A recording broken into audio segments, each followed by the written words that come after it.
Well, Don, this is the beast. He came in about 12:45, just popped up over the hill.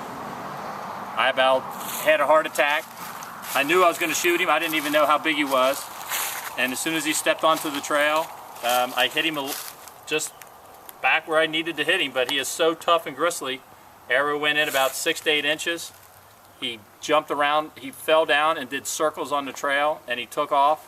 And it took us 3 or 4 hours to find him.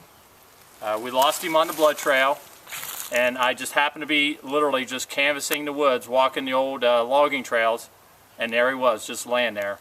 Took us from 12:45 till about 4:30 to actually find him, and this is him. I've been out here for frickin' my whole life looking for something like this, and I finally got him. Thanks to you, Don. Yeah, how'd that happen, Joe? Well, Don was down at the bottom of the hill and he grunted, and I guess he changed directions and decided to come up by me.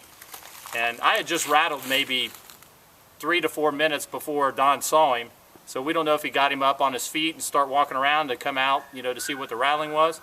It was 60 degrees on a bright sunny day, started out about 28 degrees, and I sat in the same tree stand from about 6:15 till 12:45 when he came out. And I was about ready to give up. I was staying in all day no matter what.